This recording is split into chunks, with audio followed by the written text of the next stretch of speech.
Estamos de volta e conversamos agora ao vivo com Edson Luiz da Silva, que é representante do setor de imunizações de Novo Hamburgo, para falar sobre a atual situação dos casos de gripe A aqui na cidade. Tudo bom, Edson? Seja bem-vindo ao TVF Vale Notícias. Tudo bem. Boa noite, Chico. Boa noite.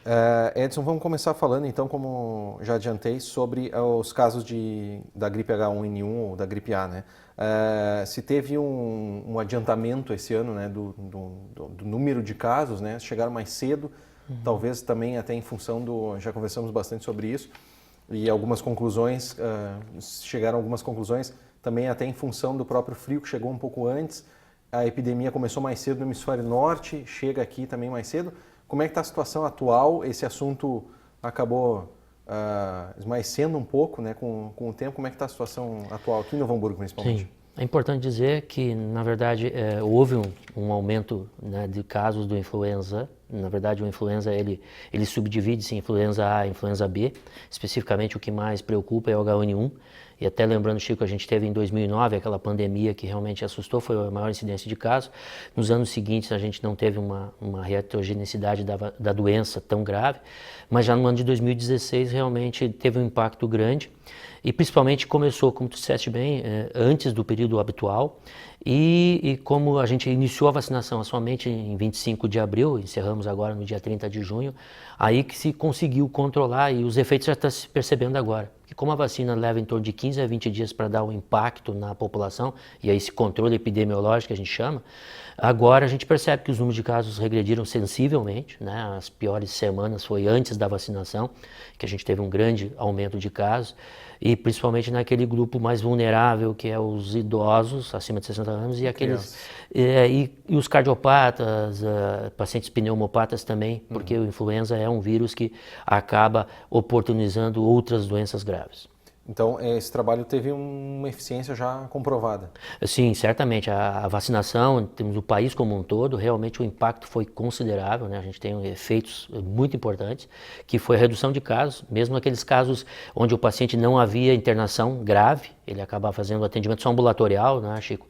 E é importante ressaltar que o município tem uma retaguarda para aquele paciente sintomático, que é o uso do oseltamivir, que é um antiviral que é utilizado. Então, se o paciente chegava na rede pública, ele recebia a medicação e ia para casa, porque a recomendação é essa: repouso absoluto, hidratação, evitar aglomerações de ambientes, porque é isso que vai fazer com que a gente segure epidemias futuras, né? Outras doenças que também tiveram casos bem graves aí esse ano e acabaram até se confundindo um pouco com o H1N1, como por exemplo dengue, chikungunya, Zika vírus, doenças mais do calor, digamos assim, né? Como é que ficou essa situação nesse ano aqui na cidade também? Meio que a gente teve a impressão que um emendou no outro, né? As doenças do calor emendaram com as doenças do frio, e aí a gente teve essas notícias aí até o primeiro semestre todo direto falando sobre isso, né?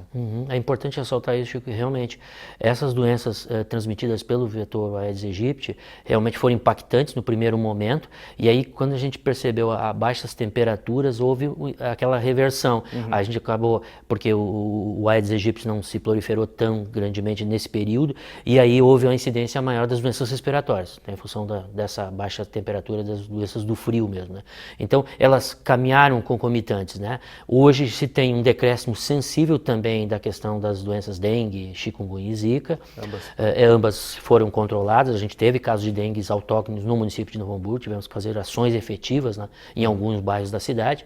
E a questão do H1N1, só reforçando, é isso. Continuamos com as medidas de orientação para a população. Deve-se procurar assistência de imediato quando tiver aquele início súbito de febre, mal-estar geral, para que se resguarde esse paciente para evitar futuros contágios, né? Vou pedir, Edson, antes da gente encerrar, que tu repasse então quais são essas medidas, o que as pessoas podem fazer em casa, né? Pessoas que tomaram a vacina e pessoas que não tomaram. A gente sabe que a vacina não é 100% garantida, né? Que a pessoa não vá ter o vírus, não vai pegar o vírus. Então, o que as pessoas podem continuar fazendo para evitar o contágio e a proliferação, né? É importante esse espaço para a gente reforçar isso. Como tu disseste bem, acho que é oportuno dizer, a vacina é um processo de parede, de barreira contra o vírus da influenza, mas ele não é 100% eficaz. Ele é triviral contra 3 tipos, H1N1, H3N2 e o influenza B. Então, pode o paciente ser acometido de um outro subtipo de influenza e vir a ter um quadro febril. Então, a recomendação fundamental geral. Procure assistência médica, se possível receber a medicação que está à distribuição gratuitamente na rede pública, que é o Celtamivir, é um antiviral, e todas as outras recomendações clínicas que houver necessidade, e principalmente ficar pelo menos em torno de 7 a 10 dias em repouso, para que esse processo evite o contágio. Hidratação, boa alimentação, não compartilhar alimentos nem utensílios de uso individual, isso vai prevenir futuros contágios e vai dar uma melhora sensível ao paciente. Uma última pergunta, as pessoas que não se vacinaram, que perderam esse período de vacinação, os retardatários aí, como é que tem que fazer?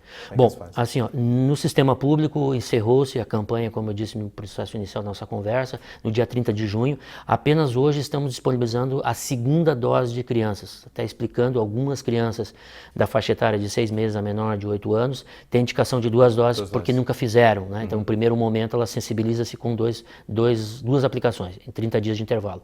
O restante da população, neste momento, nós não temos mais vacina disponível, mas, até para dizer, nós vacinamos 74 mil pessoas na cidade de Novo Hamburgo. Isso é um volume considerável de pessoas. Altíssimo. Altíssimo e que nos deixa tranquilo na questão do controle, e a prova são os números que realmente regrediram sensivelmente. Tá certo, Edson, muito obrigado pela tua presença, parabéns pelo trabalho de vocês e agradecemos a presença aqui no TV Fevale Notícias de hoje. Nós é que agradecemos, obrigado de novo.